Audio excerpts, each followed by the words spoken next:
The words hit me like a freight train in the middle of the Driskill Hotel ballroom, surrounded by 200 of Austin's tech elite. "Sarah has always been adequate," my father said into the microphone, his voice carrying across the room, filled with Chen Industries' biggest clients and investors. "But adequate isn't what drives innovation. We need leaders who think beyond the conventional." The crystal chandelier above seemed to blur as I stood there in my navy dress, clutching a champagne flute that suddenly felt like it weighed 1,000 pounds. Every face in that room turned toward me, and I could feel the heat of their stares burning through my chest. Before we jump back in, tell us where you're tuning in from, and if this story touches you, make sure you're subscribed, because tomorrow, I've saved something extra special for you. If you've ever stood in a room full of people who watched your own father demolish your reputation in front of everyone who mattered in your career, stay with me. Because what happened next changed everything about how I saw myself, my family, and what I was truly capable of when I stopped asking for permission to shine. The evening had started like every other Chen Industries spring gala. Austin's tech community gathered at the historic Driskill Hotel, the same venue where my grandfather had announced the company's first major contract 30 years ago. I had arrived early, as always, making sure the registration table was perfectly organized and that the presentation slides were loaded correctly. My navy blue dress was conservative but professional, my hair pulled back in a neat bun that wouldn't draw attention away from the evening's real stars, the company's achievements and, inevitably, my father's vision for the future. David Chen commanded respect in Austin's tech scene. He had built Chen Industries from a small consulting firm into a powerhouse that handled IT infrastructure for half the city's major corporations. He was the kind of man who could walk into a room and instantly become its center of gravity. Everyone wanted to shake his hand, share a story, or pitch him their latest startup idea. Tonight was his night to shine, and I was there to make sure everything went smoothly, just like I had been doing for the past 6 years. I had been working at Chen Industries since graduating from UT with my computer science degree. While my classmates were job hopping through Silicon Valley startups, I chose to stay home and help build something lasting. My father had always talked about the company as a family legacy, something that would eventually pass to the next generation. I assumed that meant me. After all, I had been the one staying late to debug critical systems, the one who had successfully managed our 3 largest client accounts, the one who had designed the new project management system that increased our efficiency by 40%. Marcus, my younger brother, had joined the company 2 years ago, after a brief stint at a marketing agency in San Francisco. He was charming, outgoing, and had a natural way of making clients feel comfortable, but he didn't have the technical background that our industry demanded. He didn't understand the intricacies of enterprise software implementation, or the delicate balance required to manage multiple development teams. Yet somehow, he always seemed to be the one getting FaceTime with potential investors, the one invited to strategic planning meetings, the one whose ideas were immediately taken seriously. The evening's program was typical for these events. Cocktail hour, where I made sure our key clients felt welcomed and appreciated. Dinner, where I sat at a table with mid-level managers while Marcus sat at the head table with the board members. Then came the presentations, where my father would outline the company's achievements over the past year and share his vision for the future. I had prepared the financial slides, researched the market projections, and even drafted several sections of his speech. My work was everywhere in that presentation, but my name was nowhere to be found. As my father took the stage, I felt a familiar mixture of pride and anxiety. This was always the moment where I held my breath, hoping that maybe this time he would acknowledge the countless hours I had poured into making his vision a reality. The room quieted as he began speaking about innovation, about the need for fresh thinking in an incapably evolving industry. He talked about artificial intelligence, about cloud computing, about the importance of staying ahead of technological trends. Everything he said was built on research I had conducted, systems I had implemented, strategies I had developed. Then came the moment that shattered everything I thought I knew about my place in the company and in my family. He started talking about leadership, about the next generation of executives who would guide Chen Industries into the future. My heart started racing as I realized he was building up to something significant. Around the room, I could see clients and employees leaning forward, anticipating an important announcement. Several people glanced in my direction, and I felt a flutter of hope that maybe, finally, my contributions would be recognized. Instead, my father's words cut through me like a blade. He talked about how some people are content to maintain the status quo, how they might be technically competent, but lack the vision to drive real change.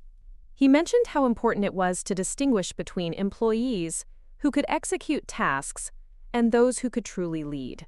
And then, with the casual cruelty that only family can deliver, he looked directly at me and delivered the blow that would change everything. The room fell silent except for the soft clink of silverware and the distant sound of Austin traffic outside. I could feel 200 pairs of eyes on me, watching my reaction, waiting to see how I would handle this public humiliation. My mother, sitting at the head table, looked down at her hands. Marcus shifted uncomfortably in his seat but said nothing. The clients at my table suddenly found their dessert plates fascinating. In that moment, I realized that I was completely alone in a room full of people who knew me, worked with me, and had just witnessed my father reduce 6 years of dedication to a single, devastating word: adequate. But the nightmare wasn't over. As I sat there processing the humiliation, my father cleared his throat and continued speaking. The microphone crackled slightly as he adjusted it, and I could see him scanning the room with the confident smile of someone who believed he was delivering good news. The chandelier light caught the silver in his hair as he leaned forward, his voice taking on the tone he reserved for his most important announcements. However, he continued, and the single word sent a chill down my spine. I'm pleased to announce that we have identified someone who embodies the innovative spirit that Chen Industries needs for the future. My stomach dropped as I watched him gesture toward the head table where Marcus sat, looking as surprised as everyone else in the room. Effective immediately, Marcus Chen will be promoted to Director of Strategic Development, overseeing our expansion into artificial intelligence consulting and leading our new client acquisition initiatives. The applause that followed felt like thunder in my ears. I watched in slow motion as Marcus stood up, his face flushed with a mixture of shock and pride. He had never managed a major client account. He had never led a development team through a critical deadline. He had never even stayed past 6 o'clock to troubleshoot a system failure that could cost the company thousands of dollars. Yet here he was, being handed a director-level position that put him directly in line to eventually run the entire company. My hands began to shake as I set down my champagne glass. The golden liquid inside trembled like tiny waves in a storm. Around me, conversations resumed as people processed this unexpected announcement. I could hear fragments of whispered discussions from nearby tables. Did you know this was coming? Marcus has... Preparing and narrating this story took us a lot of time, so if you are enjoying it, subscribe to our channel, it means a lot to us. Now back to the story. Only been here 2 years. What about Sarah? The last comment came from Jennifer Walsh, one of our senior developers who had worked closely with me on several major projects. Her voice carried just enough to reach my ears, and I felt grateful that at least someone was questioning this decision. Michael Rodriguez, the CEO of Rodriguez & Associates and one of our biggest clients, was sitting 3 seats away from me. I had personally managed his account for the past 4 years, working through complex system integrations that had saved his company nearly $2 million annually. He caught my eye and gave me a slight nod that seemed to say he understood exactly how wrong this announcement was.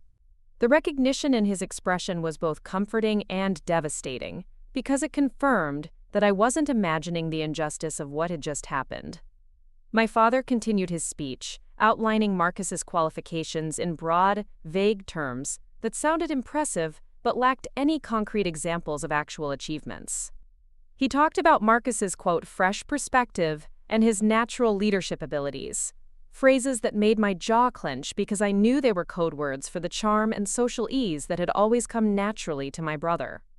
There was no mention of technical expertise, no discussion of proven results, no acknowledgement of the years of experience required to guide enterprise-level consulting projects. As the applause died down, I felt the walls of the ballroom closing in around me. The ornate wallpaper, the crystal fixtures, the elegant table settings, everything that had seemed sophisticated and celebratory just moments before now felt suffocating. I excused myself quietly from my table, mumbling something about needing fresh air to the colleagues sitting beside me. Nobody tried to stop me. In fact, I suspected they were relieved not to have to navigate the awkwardness of my presence. The corridor outside the ballroom was mercifully empty and quiet. The thick carpet muffled my footsteps as I made my way toward the hotel's main lobby, my heels clicking softly against the marble floors. The Driskill's historic charm, with its rich wood paneling and vintage photographs of old Austin, usually made me feel connected to the city's entrepreneurial spirit. Tonight, it felt like I was walking through a museum of other people's success stories, a reminder that some achievements were earned while others were simply inherited. I found myself in the hotel's small business center, a quiet room with a few computers and comfortable chairs that overlooked Congress Avenue. The city lights blurred through the windows as I finally allowed myself to process what had just happened. 6 years of my life, reduced to a footnote in my brother's promotion announcement. Every late night, every weekend spent troubleshooting critical issues, every client relationship I had carefully cultivated, every innovative solution I had implemented. None of it mattered when family dynamics trumped professional merit. The worst part wasn't even the promotion itself.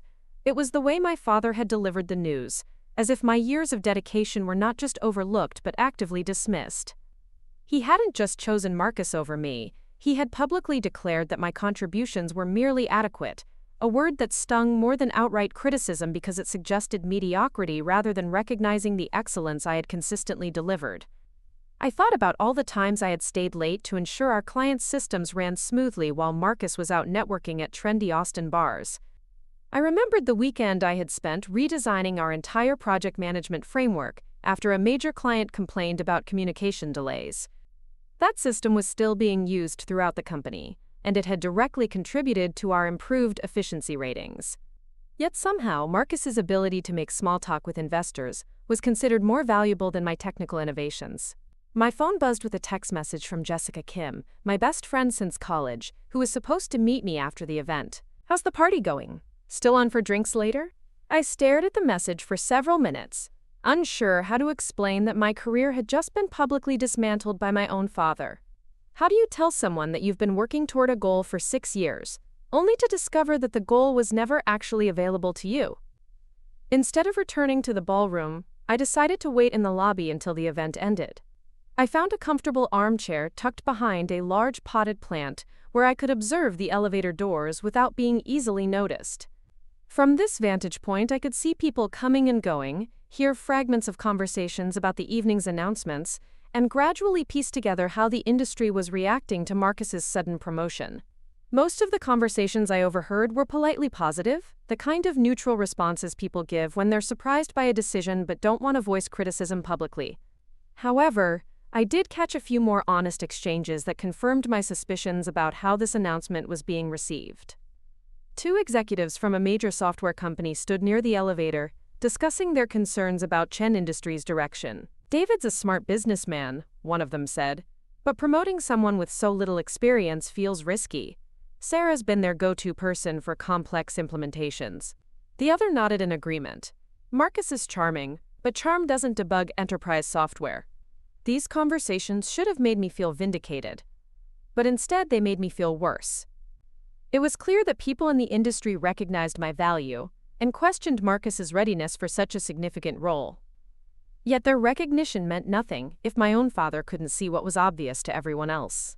The disconnect between external perception and internal family dynamics felt like living in 2 different realities simultaneously.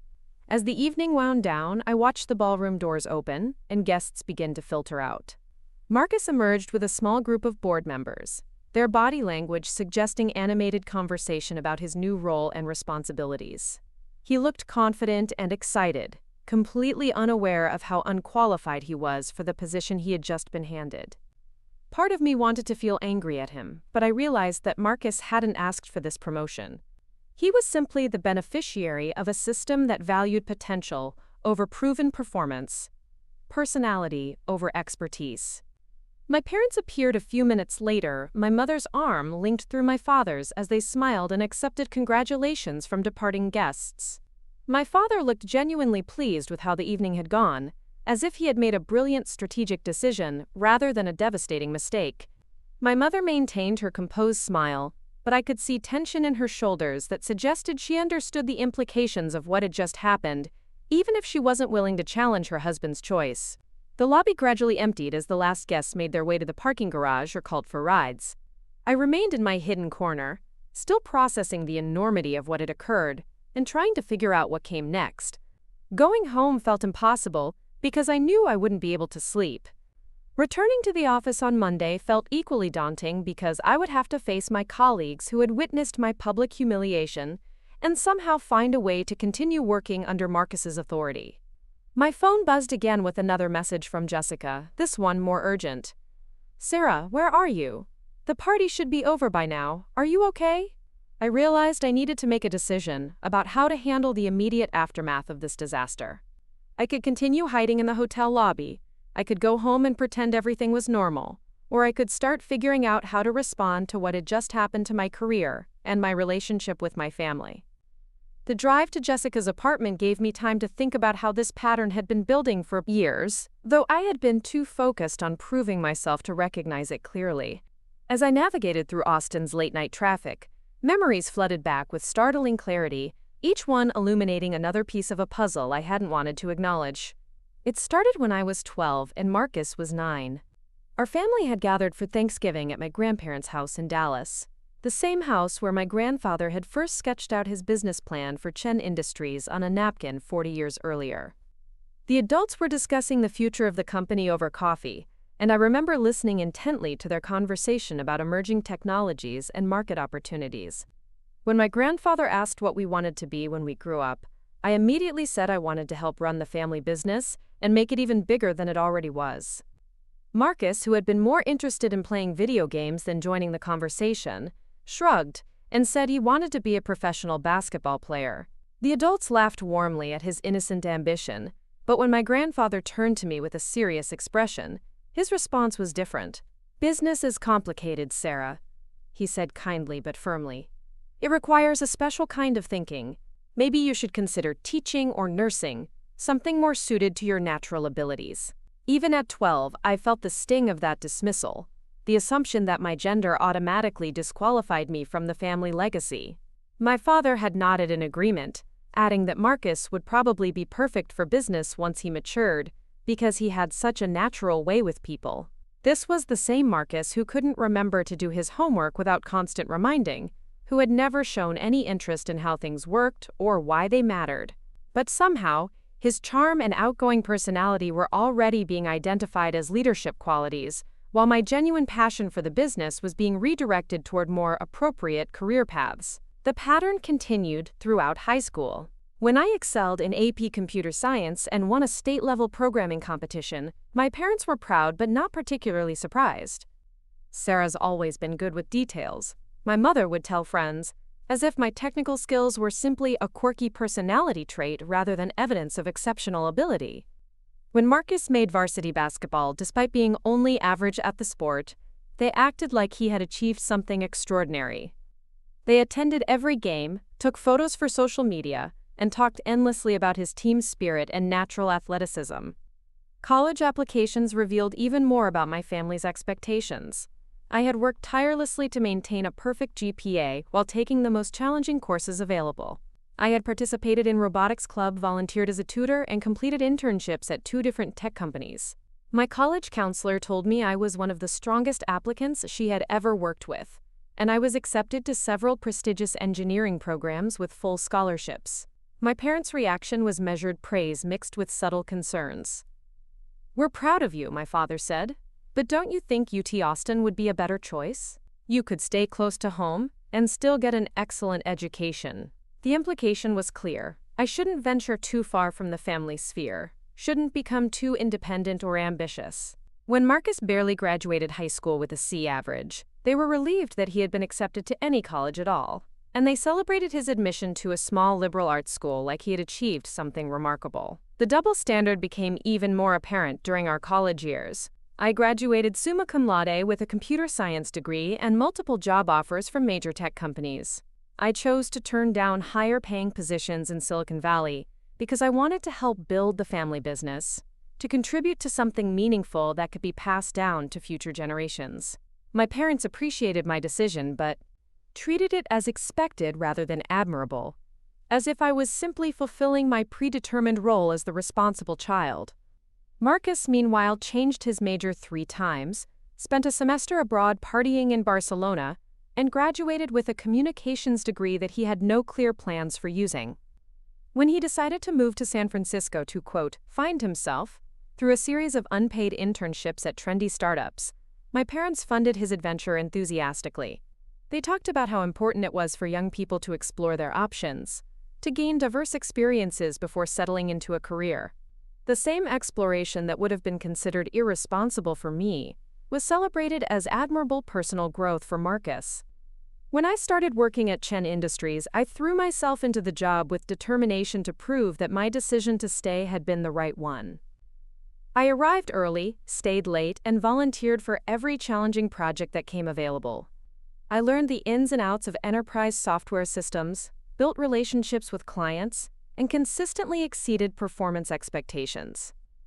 But somehow, my achievements were always framed as meeting expectations, rather than exceeding them. Marcus's eventual return to Austin and decision to join the company was treated like the prodigal son coming home. Despite having no relevant experience, he was immediately given interesting projects and included in high-level meetings. When he made mistakes, they were learning opportunities. When I made mistakes, they were evidence that I needed to be more careful and detail-oriented. When he had successes, they demonstrated his natural leadership potential. When I had successes, they confirmed that I was a reliable team player.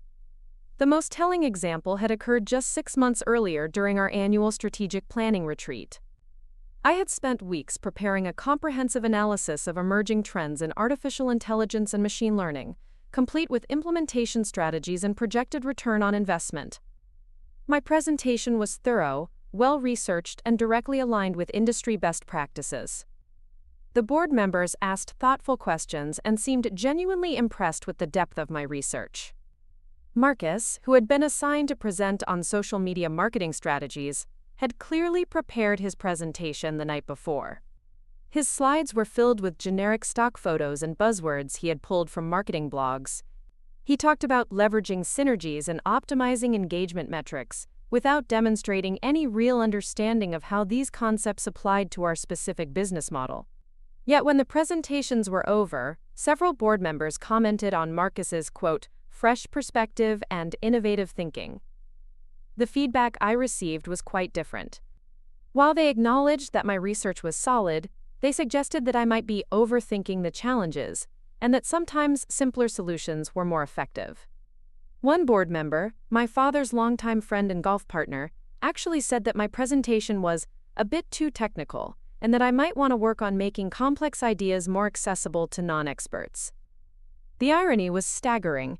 I was being criticized for knowing too much about the subject I was supposed to be an expert in.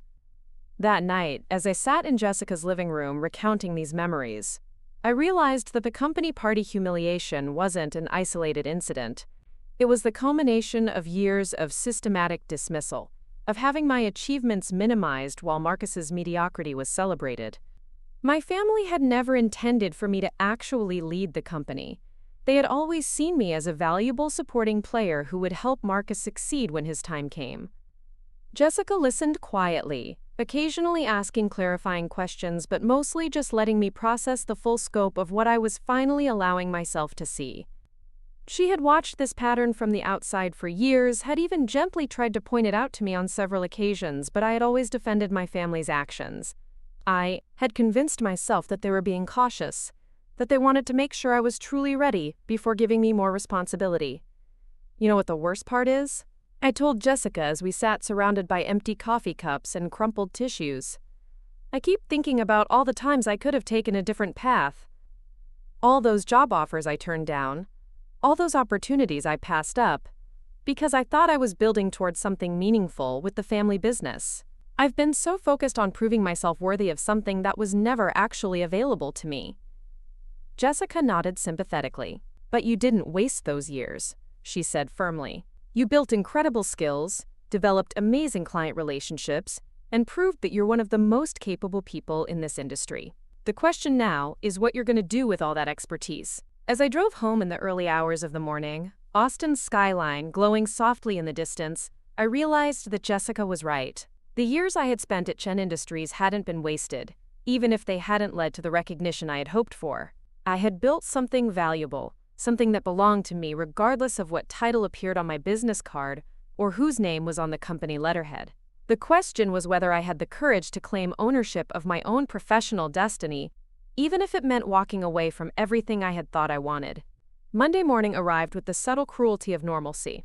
My alarm went off at the same time it always did. The coffee maker gurgled to life on schedule, and the Austin traffic report droned through my speakers as I prepared for another day at Chen Industries. But everything felt different now, like I was moving through a familiar routine while wearing someone else's skin. The navy blazer I had planned to wear suddenly seemed like a costume, and I found myself staring at my reflection in the bathroom mirror, wondering if everyone would be able to see the change in my eyes.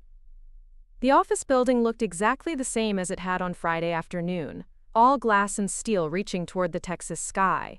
But walking through the lobby felt like entering a foreign country where I no longer understood the customs. The security guard greeted me with the same friendly nod he had given me every morning for 6 years. But I wondered if he had heard about the party, if he knew that the woman walking past his desk was no longer the same person he thought he recognized. The elevator ride to the 15th floor had never felt longer. I watched the numbers climb and tried to prepare myself for whatever awaited me in the office. Would my colleagues avoid eye contact? Would they offer awkward congratulations about Marcus's promotion? Would they pretend nothing had happened at all?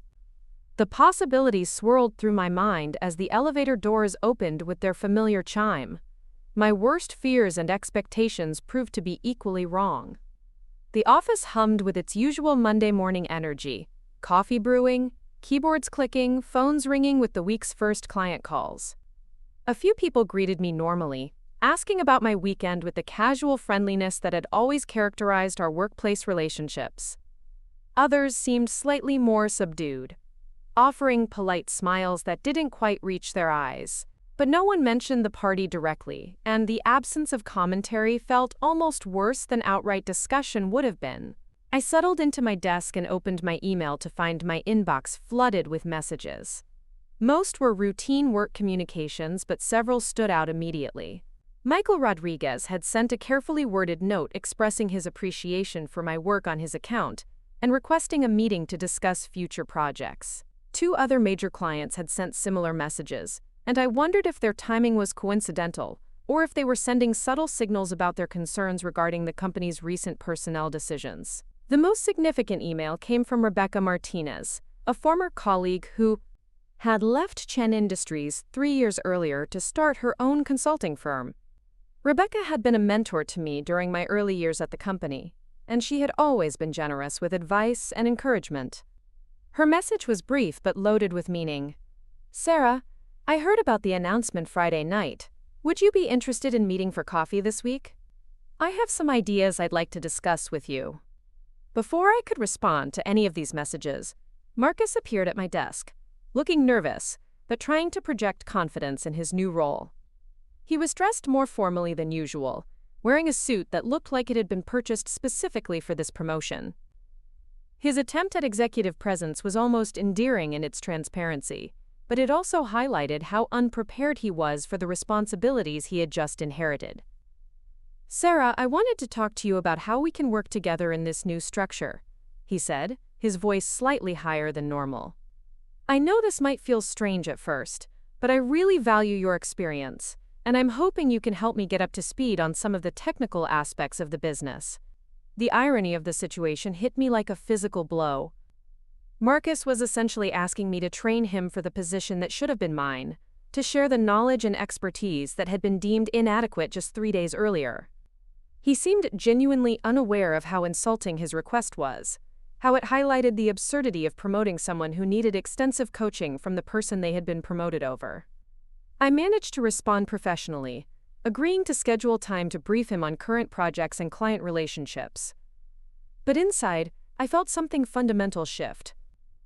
The last remnant of hope that this situation might somehow work itself out evaporated, replaced by a cold clarity about what my future at Chen Industries would look like.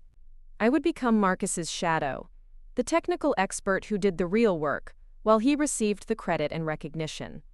The rest of the morning passed in a blur of routine tasks that felt increasingly meaningless. I updated project timelines, responded to client inquiries, and reviewed system performance reports. But every activity felt like I was going through the motions of someone else's job. The work that had once energized me now felt mechanical and hollow, stripped of the purpose that had driven my dedication for so many years. Lunch provided a temporary escape from the suffocating atmosphere of the office. I drove to a small cafe near the University of Texas campus, a place where I had often gone during college to study and think.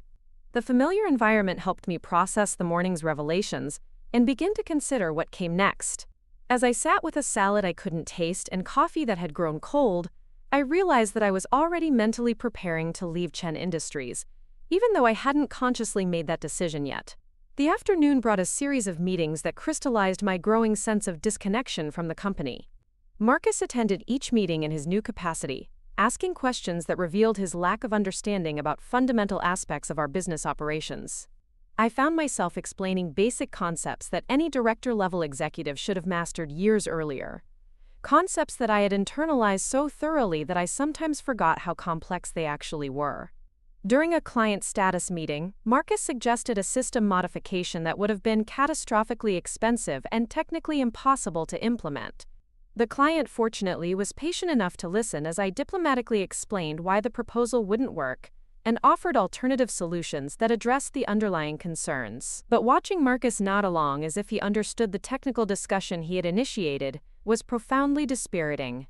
The most difficult moment came during a team meeting where Marcus outlined his vision for the department's future direction.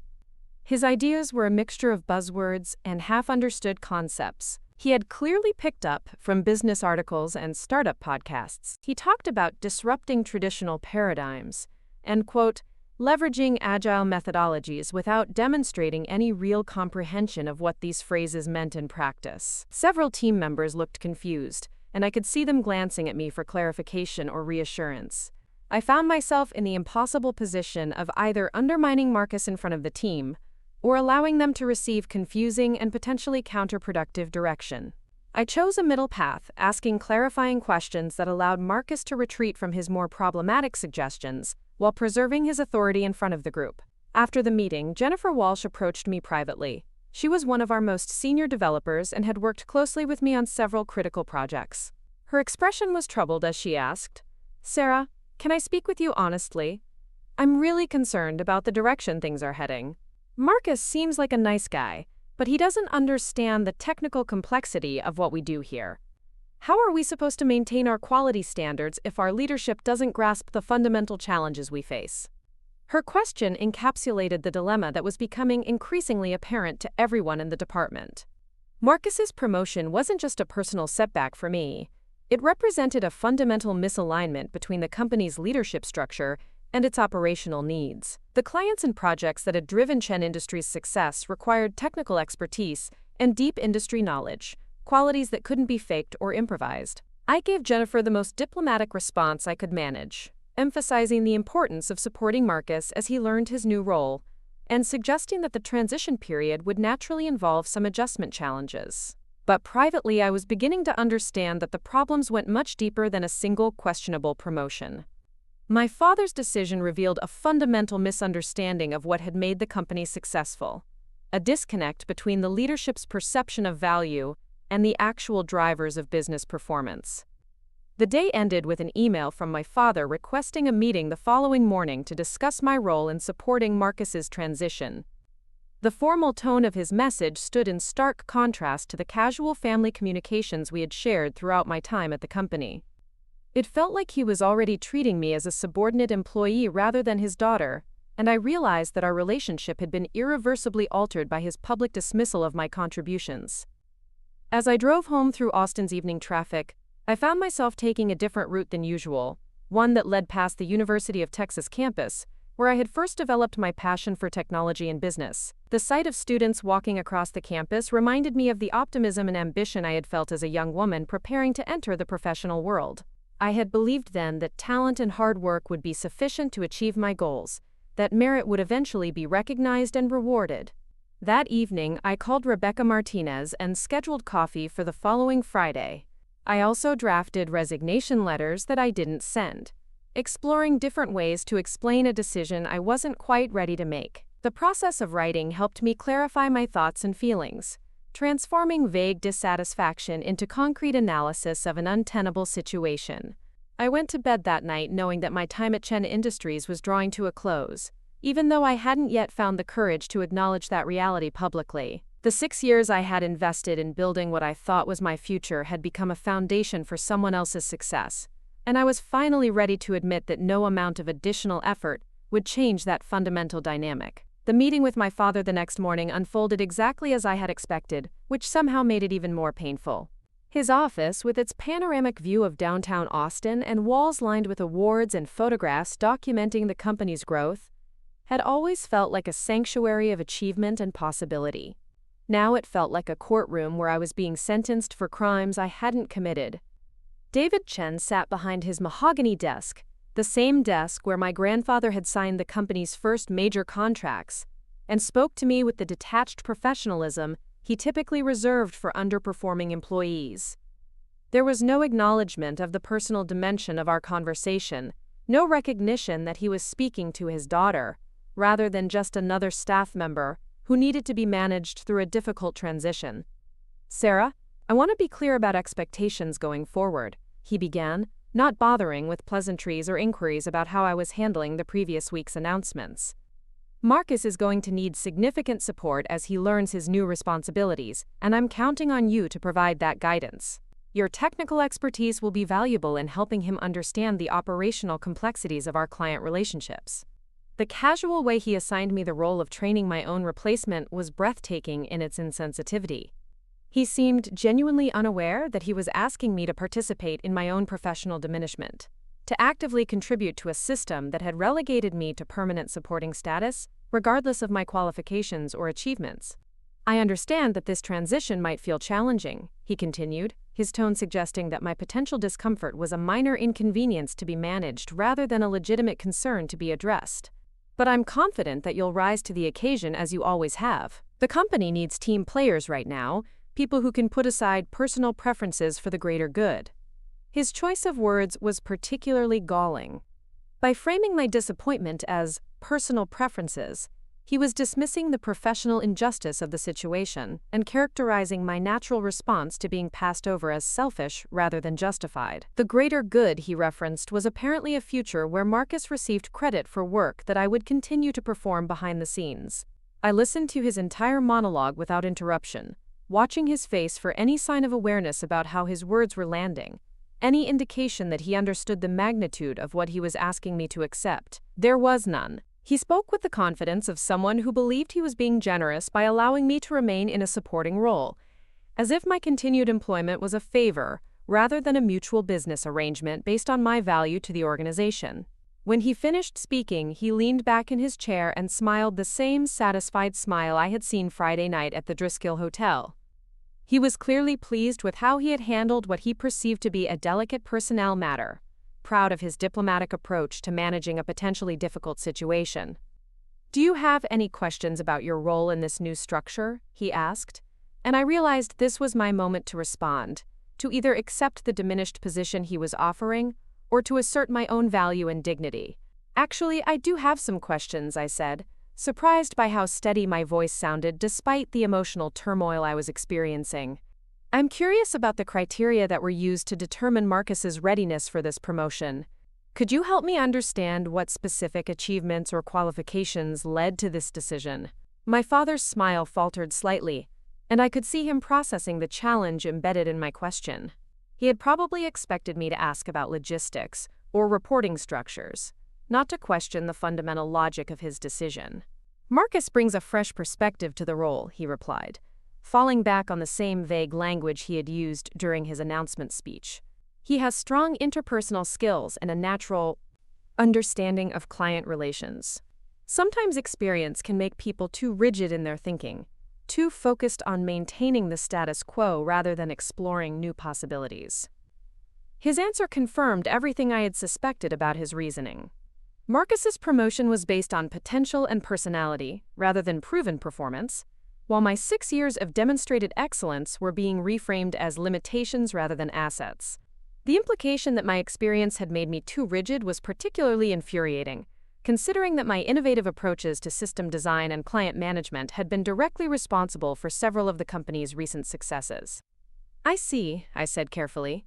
"So the decision was based on leadership potential rather than technical competency or track record.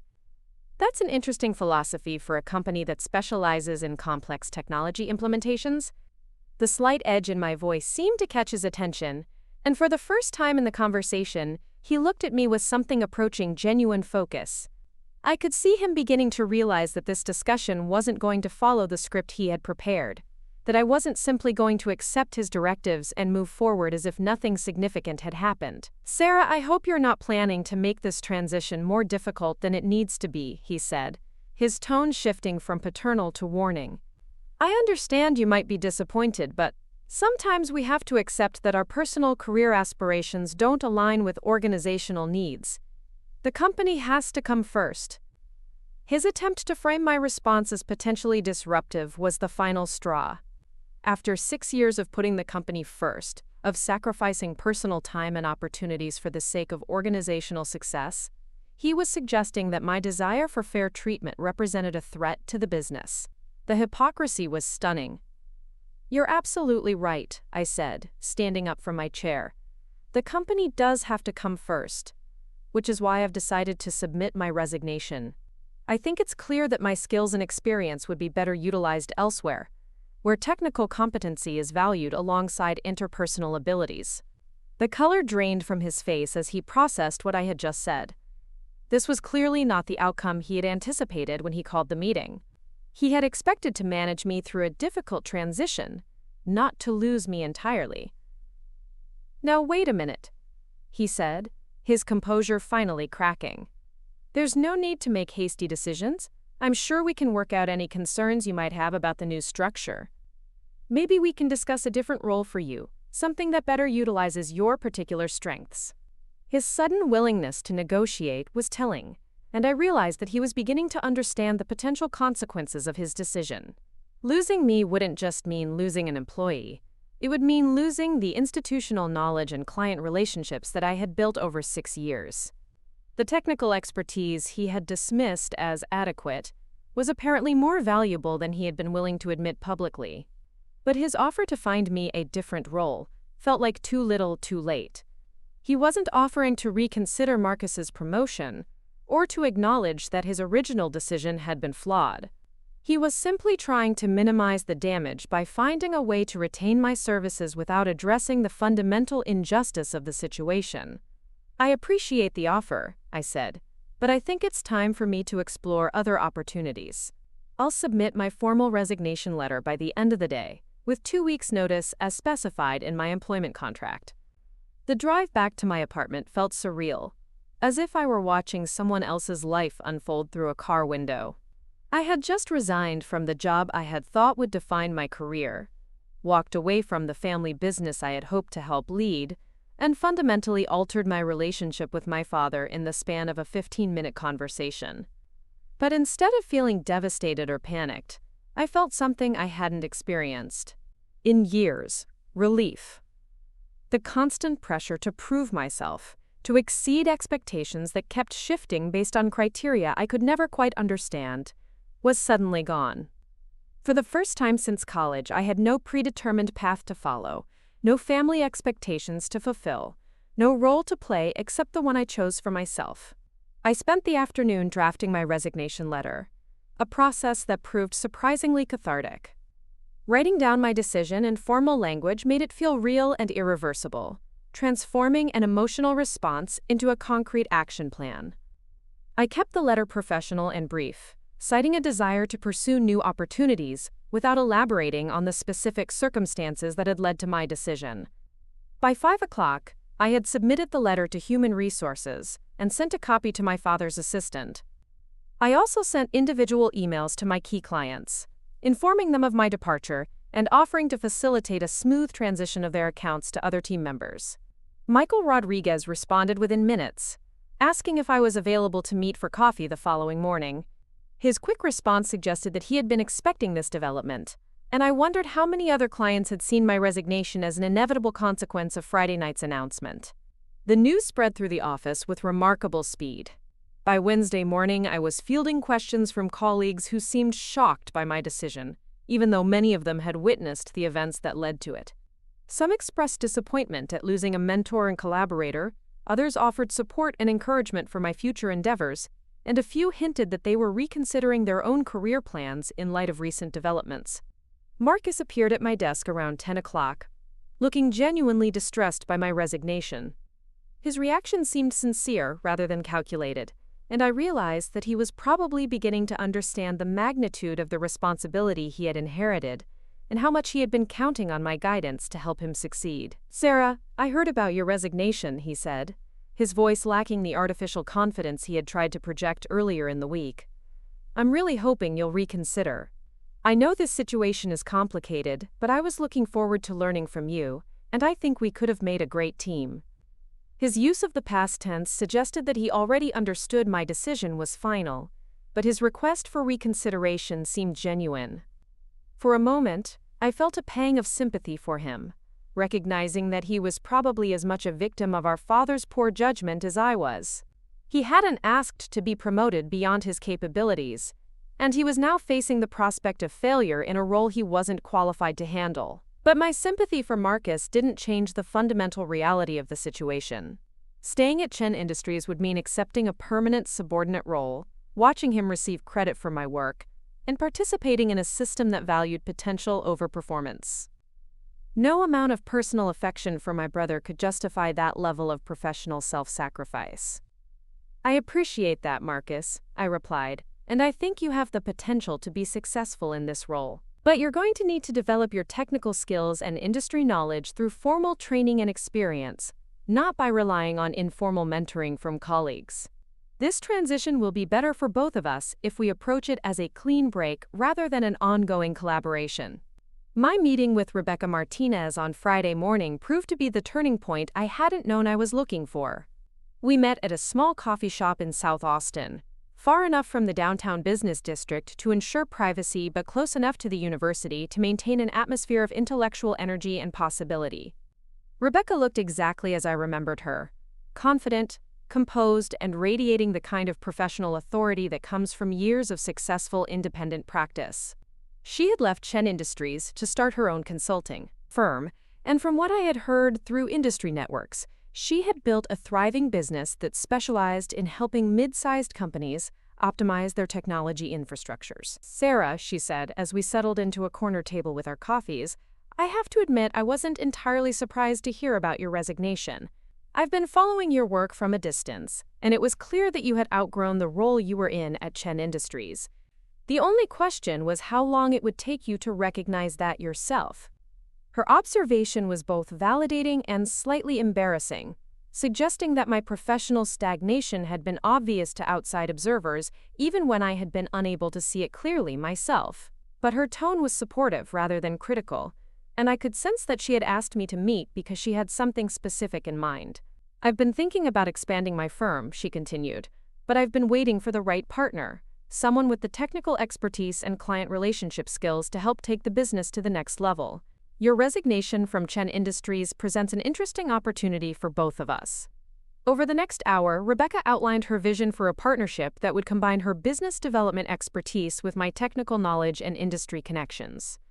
She had already identified several potential clients who were dissatisfied with their current consulting arrangements, and she believed that our combined capabilities would position us to compete effectively against much larger firms. The financial terms she proposed were generous, offering me both immediate compensation and long-term equity participation in a business that I would help build rather than simply support. More importantly, the partnership would give me the professional autonomy and recognition that had been systematically denied to me at Chen Industries. As we talked, I felt a familiar excitement building, the same sense of possibility and challenge that had originally drawn me to the technology industry. For the first time in years, I was discussing my career with someone who saw my skills and experience as assets to be leveraged rather than limitations to be managed. By the time I left the coffee shop, I had agreed to consider Rebecca's partnership proposal seriously, and we had scheduled a follow-up meeting for the following week to discuss specific terms and implementation timelines. The conversation had transformed my resignation from Chen Industries from an ending into a beginning, from a professional setback into a strategic career move. The weekend gave me time to reflect on the dramatic changes that had unfolded over the past 2 weeks. The humiliation I had felt at the Driskill Hotel now seemed like a necessary catalyst rather than a devastating blow. The moment when I finally stopped making excuses for a situation that had been untenable for years.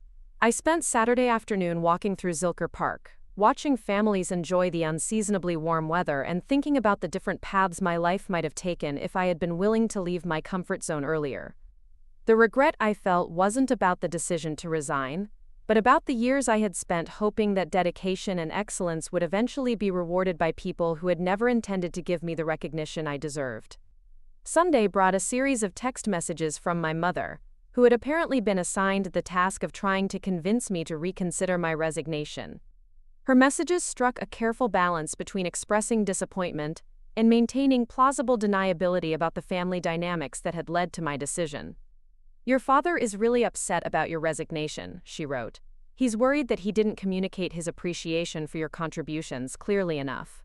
Maybe you could consider taking some time off instead of leaving permanently." The suggestion that my resignation was based on a communication problem, rather than a fundamental disagreement about my value, was both insulting and entirely predictable. I responded with a brief message thanking her for her concern but reaffirming my decision to move forward with my planned departure. I didn't elaborate on my future plans, partly because they were still taking shape, and partly because I wanted to maintain control over how and when my family learned about my next steps.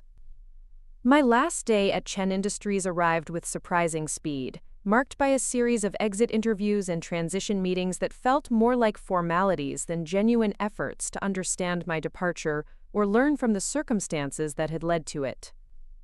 The Human Resources Director asked perfunctory questions about my experience and future plans, but her focus seemed to be on protecting the company from potential legal liability rather than gathering feedback that might prevent similar situations in the future.